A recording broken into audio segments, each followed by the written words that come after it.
बच्चे ध्यान देंगे। पाठ 7 चाणक्य नीति।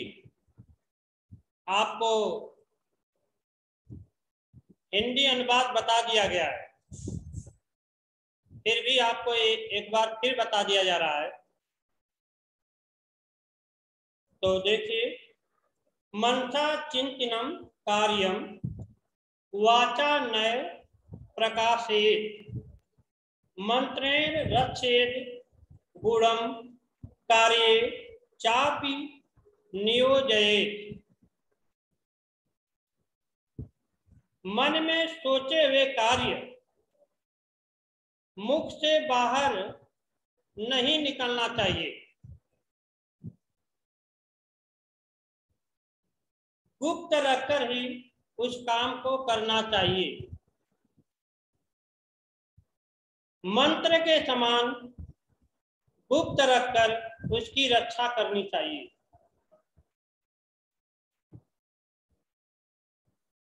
मनसा चिंतनम कार्यम वाचा नय प्रकाशे मंत्रेण रक्षेद गुणम कार्ये चापि नियोजयेत।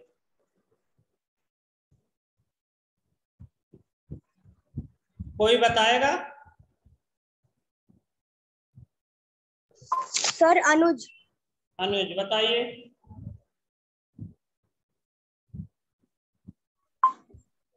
मन में सोचे हुए कार्य को मुख पर कभी नहीं लाना चाहिए। उसे मंत्र के समान गुप्त रखकर उसकी रक्षा करनी चाहिए। ठीक है जी।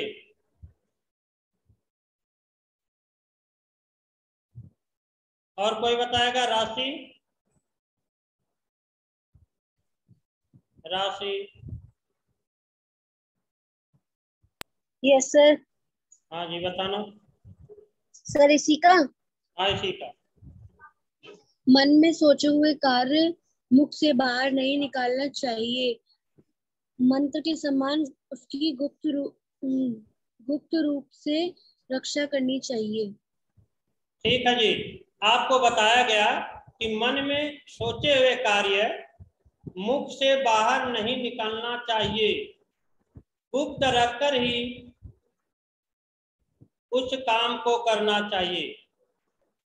मंत्र के समान गुप्त रखकर उसकी रक्षा करना चाहिए। सभी को आ गया जी समझ में? किसी को कोई दिक्कत? Yes sir. चलिए ठीक है। अगले श्लोक के। उद्योगे नास्ति दारिद्र्यम जपतो नास्ति पातकम मौने च कलहो नास्ति नास्ति जागृते भयम। उद्योगे मीन स्वतः मेहनत करने वाला। जपतो मीन स्वतः ईश्वर का पूजा करने वाला। पातकम मीन स्वतः अनुचित कार्य। मौन मीन जो शांत रहते हैं, चुप रहते हैं। कलह मीन लड़ाई झगड़ा, आप अच्छी तरह जानते हैं। भयम मीन्स डर। तो इस श्लोक का हिंदी अनुवाद, पुरुषार्थ के पास दरिद्रता नहीं भटकती, अर्थात मेहनत करने वाले के पास दरिद्रता नहीं भटकती। आगे कह रहा कि जप तो नास्ति पातकम, जप करने वाले के पास पाप नहीं रहता। अर्थात जो ईश्वर की पूजा करते हैं उसके पास पाप नहीं रहता। आगे कह रहा है मौने च कलहो नास्ति, मौन रहने पर लड़ाई झगड़ा नहीं होता। जागृते भयम, आगे कह रहा कि और जागने वाले को भय नहीं रहता। समझ में आ गया सभी को? आया? यस समझ में सर। नहीं? पूछ सकते हैं किसी से? चलिए यस ठीक सर। है।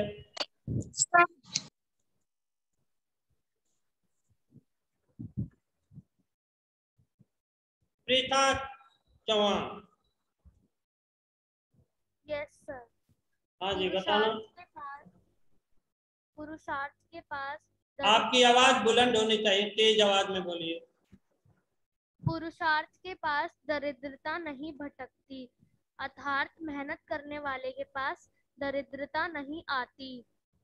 जाप करने वाले के पास पाप नहीं रहता, मौन रहने पर लड़ाई झगड़ा नहीं होता। जागने जागने वाले को भय नहीं होता। ठीक है जी। शालिनी राय, इसी श्लोक का इंडियन भाव। सर, पुरुषार्थ के पास दरिद्रता नहीं भटकती, अर्थात मेहनत करने वाले व्यक्ति के पास दरिद्रता नहीं आती। भगवान का जप करने वाले के पास पाप नहीं आता।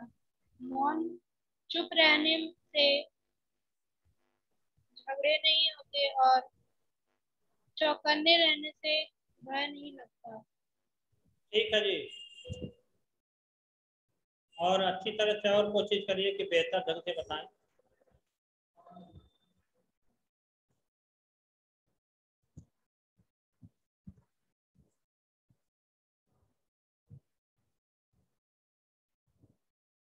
वीडियो ऑन करो सभी।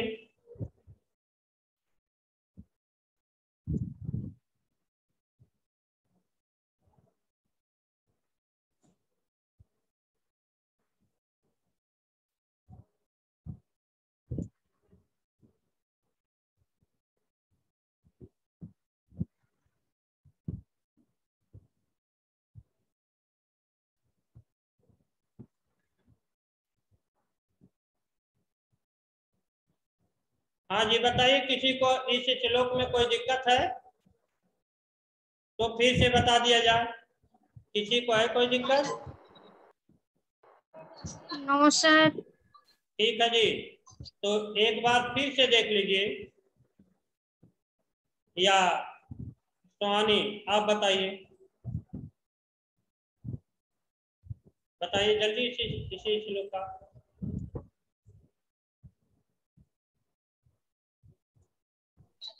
मेहनती के पास गरीबी नहीं भटकती, जो भगवान को पूजा करता है उसके पास पाप नहीं रहता। मौन रहने पर लड़ाई झगड़ा नहीं होता, जागने वाले को भय नहीं होता। ठीक है जी। अगला श्लोक देखिए। कामधेनु गुणा विद्या है काले फलदायिनी, प्रवासे मातृ सदृशी, विद्या गुप्त धनम अस्मृतम।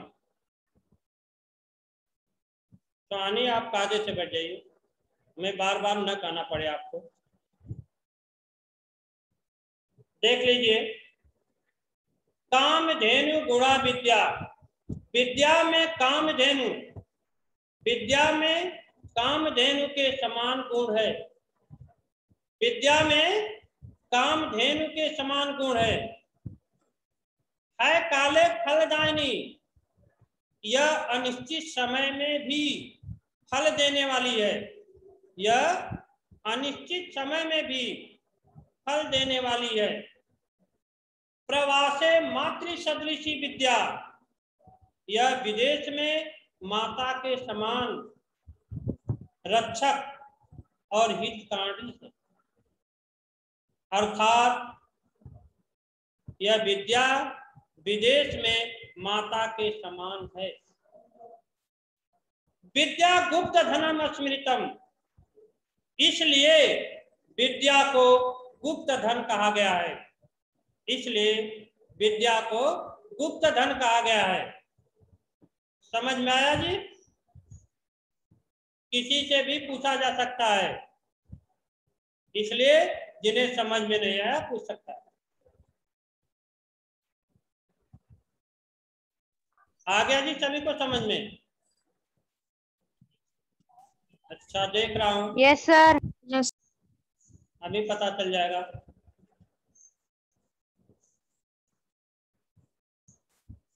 इस बार अर्जुन बताएगा।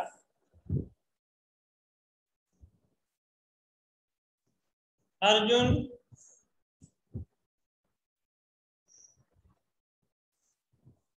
अनुज,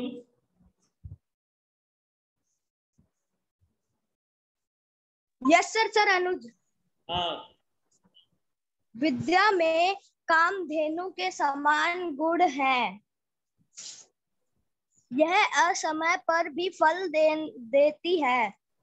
विदेश में विद्या को माता के समान रक्षक और हितकारी माना गया है, इसीलिए विद्या को गुप्त धन कहा गया है। ठीक है जी।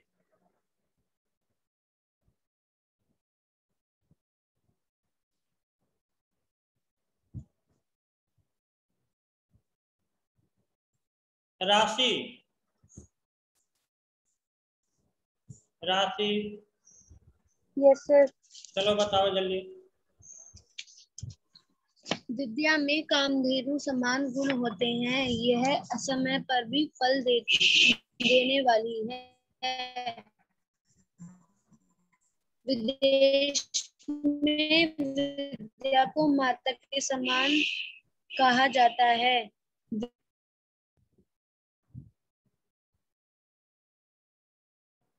राशि आप शांत रहे, कोई और बताएगा, क्योंकि आपकी आवाज साफ नहीं आ रही है।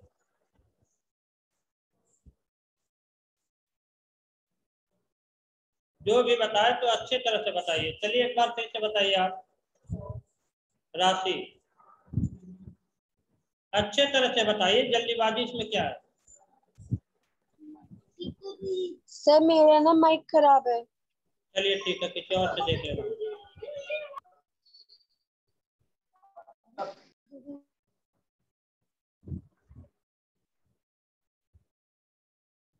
अनुष्का चौधरी, अनुष्का चौधरी।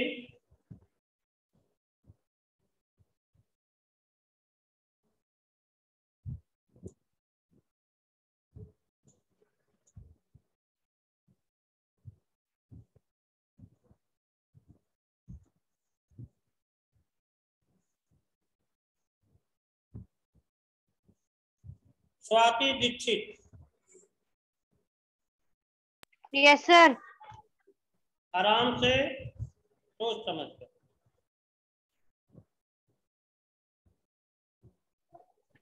विद्या गौ कामधेनु समान गुणकारी है। विद्या अनुचित समय पर भी फल देने वाली है। विदेश में भी विद्या को माता के समान पूजा जाता है। विद्या एक गुप्त धन है। ठीक है जी। एक बार ध्यान से इस श्लोक का इंडियन पाठ फिर से देख लीजिए। विद्या में कामधेनु के समान गुण है। यह अनिश्चित समय में भी फल देने वाली है। यह विदेश में माता के समान रक्षक और हितकारी है, इसलिए विद्या को गुप्त धन कहा गया है। राशि,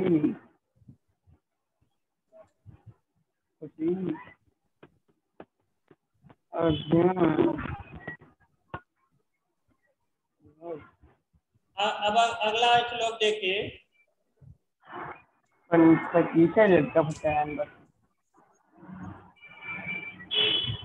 ये आवाज बंद करो। हाँ जी। तावत भयेषु भतेव्यम यावद भय मन आगतम आगतम तु भयम दृष्ट्वा प्रहर्तव्यम संकया। आप देख लीजिए, इसका इंडियन बाद आपको बता दिया गया है। फिर से एक बार ध्यान से सुन लीजिए कि दुख और मुसीबत में उसी समय तक डरना चाहिए जब तक आपसे दूर है।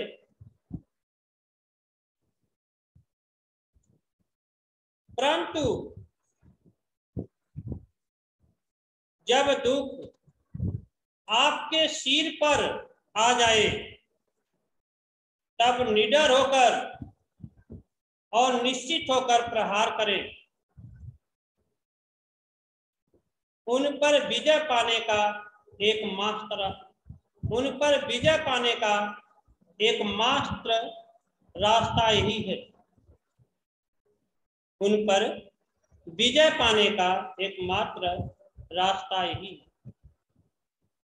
आपको पहले बता दिया गया है, तो एक बार और ध्यान से सुन लीजिए कि दुख और मुसीबत में उसी समय तक डरना चाहिए जब तक आपसे दूर है, परंतु जब दुख आपके सिर पर आएगा या सिर पर आ जाए, तब निडर और निश्चित होकर प्रहार करें, सामना करें। उन पर विजय पाने का एकमात्र रास्ता यही है।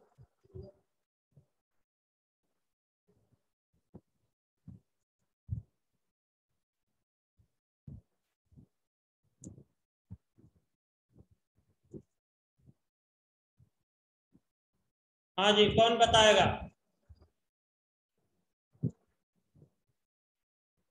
कोई बताएगा? सर अनुज। चलिए अनुज जी बताए, आराम से बताना, सटीक सही ढंग से। पहले सीधे बैठ जाओ।